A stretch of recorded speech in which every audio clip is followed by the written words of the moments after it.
Bonjour et bienvenue dans l'émission Kumba Actu. Aujourd'hui, nous parlerons des événements de la semaine. Au programme, la triste nouvelle survenue à Koungheul où un bus de transport en commun s'est renversé et a causé la mort de 14 personnes et de nombreux blessés. Le président, son Excellence Bassirou Diomaye Faye et son Premier ministre Ousmane Sonko ont annoncé ce mercredi 24 avril des nominations à des postes clés. Et pour finir, les perturbations climatiques au Kenya entraînant des pertes humaines et matérielles. Restez avec nous pour tout savoir sur l'actualité. Kumba Actu, c'est tout de suite. Un accident d'une rare violence s'est produit jeudi à hauteur du village de Yamung à Koungheul. Le bus avait à bord 68 passagers. À l'origine de l'accident, l'éclatement d'un pneu surpris. Dans son action, le chauffeur perd automatiquement le contrôle de son volant. Dans la panique générale et roulant surtout à vive allure, il rate complètement la maîtrise du véhicule qui dérape violemment de sa trajectoire. Le bus se renverse dans le décor au milieu de nombreux arbres du village à Yamung. Le bilan provisoire qui faisait état de 9 morts sur le coup et 51 blessés s'est alourdi à 14 morts. Les pompiers, d'après les témoins, avaient du mal à sortir les victimes coincées dans l'épave du véhicule à cause d'un manque de matériel. En déplacement notamment sur les lieux du drame, le nouveau ministre des Infrastructures et des Transports terrestres et aériens, El Hadj Malick Ndiaye, annonce une batterie de mesures.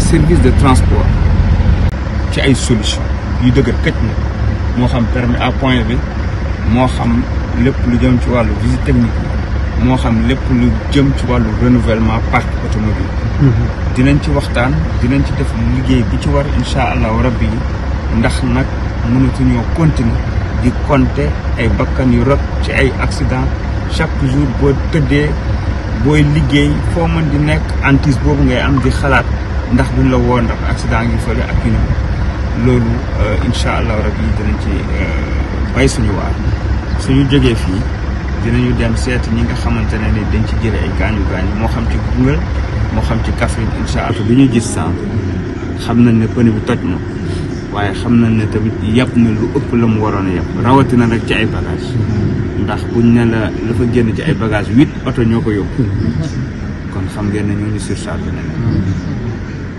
waaye dinañu liggéey ci prévention surtout ci sensibilisation ak yu ni mel ndax lii mënul wéy.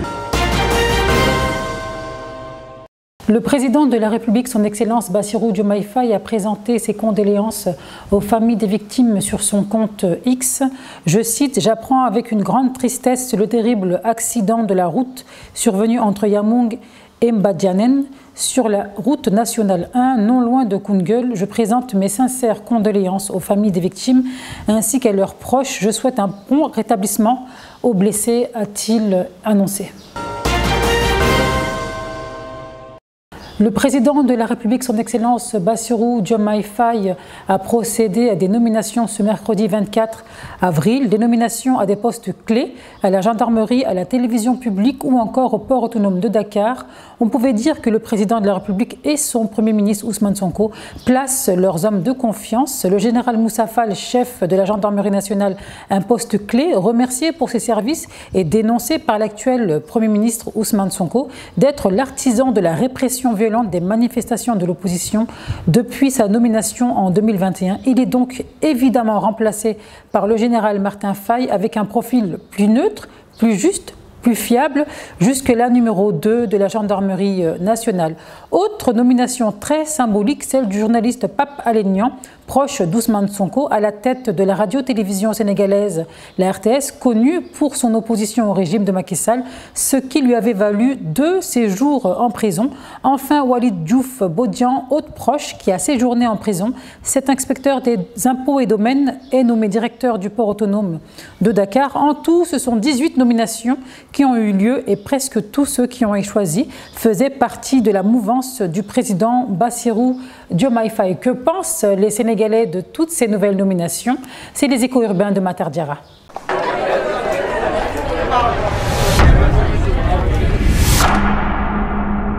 Gis nañ ni Sénégal récemment changé nañ état changé nañ président ba pare gis nañ ni président bi yu bëri am na ñu promettre te gars yi foog naa promesse moo tax ñu indi ko fi ndaxte ay 20 ans ci ginnaaw am na loo xam ne ñu ngi ko doon dund quoi te ñun ñi ñaanatuñu yàlla dundati loolu ndaxte ku nekk léegi màgg nga am nga ay responsabilité gis nañ lu bëri loo xam ne demul ba di wax tamit lu waral changement état bi lenn la rek gars yi mooy dañoo am yaakaar am bëgg seen avenir lépp réglé wu et tout ça man lenn rek laay ñaax état bi si état bu bees bi mooy les hommes qu'il faut à la place qu'il faut quoi man loolu laay ñaax ndaxte da ngay gis nit def formation jàng def formation pare lii mais au fait doo mës a liggéey sa liggéey li nga jàng lu taxoon nga jàng ko loo xam ne yow loolu nga bëgg si nga inspiré wu pour kii genre boo paree boo déposé doo liggéey loolu léegi looy gis da ngay gis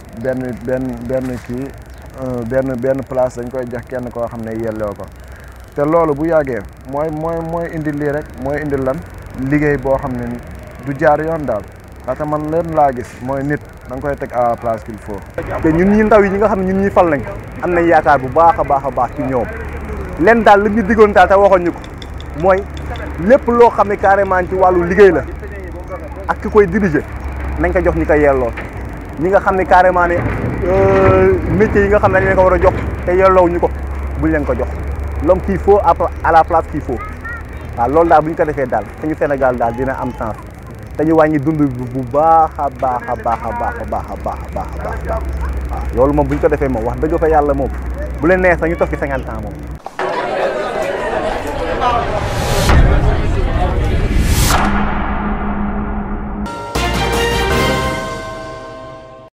C'est lors d'un atelier que le ministère de l'Agriculture, de la Souveraineté alimentaire et de l'Élevage et son partenaire technique et financier, l'agence japonaise de coopération internationale, la JICA, que le projet d'appui à la production de semences certifiées de riz pluvial a été officiellement lancé. Nous écoutons le secrétaire général du ministère de l'Agriculture et le représentant du JICA, M. Hiromichi Morishita. Je lance aujourd'hui, au nom du ministre, le docteur Mabouba Diagne, ministre de l'Agriculture, de la Souveraineté alimentaire et de l'Élevage, aujourd'hui le projet d'appui à la production de semences certifiées de riz pluvial destiné à accompagner les contrôleurs semenciers, les techniciens et les acteurs impliqués dans la production de semences certifiées de riz pluvial par des formations aux procédures et technologies appropriées ainsi qu'à travers des dotations d'équipements indispensables à une prise en charge correcte de leurs tâches quotidiennes. Je voudrais donc profiter de cette belle occasion, mesdames et messieurs, pour informer de la ferme volonté de son Excellence M. Bassirou Diomaye Diakhar Faye, président de la République du Sénégal, de construire une agriculture avec les agriculteurs capables de subvenir aux besoins alimentaires du pays, sans détruire la précieuse ressource terre, utilisant pleinement les innovations technologiques et s'inspirant intelligemment des réussites observées ailleurs comme au Japon. Ce projet que j'ai eu l'honneur de lancer aujourd'hui au nom du ministre Mabouba Diagne devra régler au moins deux préoccupations majeures. Premièrement, il devra renforcer la qualité des ressources humaines en charge du management, de la production et de la mise en marché de semences de qualité. Deuxièmement, il renforcera le niveau d'équipement de ses personnels. Les jeunes devront en profiter, car le secteur des semences offre un levier important dans la politique de résorption du chômage, surtout pour les couches à la quête perpétuelle de mieux-être. Ce projet va assurément aider à la consolidation de la riziculture dans le système pluvial qui couvre les régions de Thiès, Fatick, Kaolack, Kaffrine, Tambacounda, Kédougou, Kolda, Sédhiou et Ziguinchor. Nous nous réjouissons qu'aujourd'hui, le projet créé par l'initiative du ministère de l'Agriculture rejoigne ce portfolio de MASAE GK. Mesdames et messieurs, Au Sénégal, la riziculture pluviale présente d'énormes potentialités qui peuvent lui permettre de contribuer à l'atteinte de l'autosuffisance en riz. Par ailleurs, l'accès aux intrants de qualité et la disponibilité des semences certifiées constituent un véritable défi pour les agriculteurs au Sénégal. Ce projet est financé par le Fonds de contrepartie de KL2, dont l'utilisation devrait être le développement socio-économique. Dans ce sens, ce projet s'aligne parfaitement avec le contexte de la situation du Sénégal.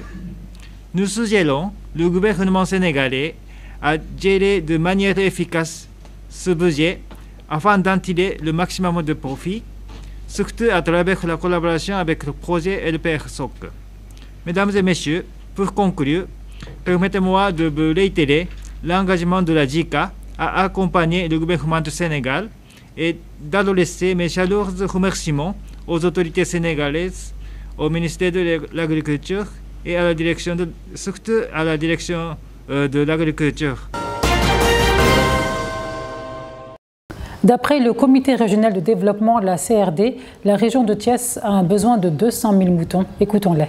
De tenir la réunion consacrée à la préparation de la Tabaski 2024. Comme cela se fait à l'accoutumée, il s'est agi dans un premier temps de faire le bilan de la Tabaski 2023 avec quand même une situation d'approvisionnement du marché qui a été correcte avec 90% de réalisation et un accompagnement de l'État relativement aux commodités concernant l'aménagement des points de vente de moutons. Je tiens à signaler qu'au niveau de la région de Thiès, on a une certaine particularité parce que nous avons quand même des zones d'attente, notamment avec Sandiara, Toubatoul et Sévéraï, qui constituent quand même d'importants baromètres pour jauger en tout cas de la quantité de moutons qui seront présents au niveau du territoire régional. Sur ce, l'accompagnement a été de mise avec quand même un bon dispositif sécuritaire qui a été quand même reconnu par les éleveurs. L'eau et l'électricité ainsi que le nettoiement de ces sites-là aussi ont été de mise avec l'accompagnement des collectivités territoriales de la SONAGED sous quand même la collaboration des comités de gestion qui ont été mis au niveau des différents points de vente.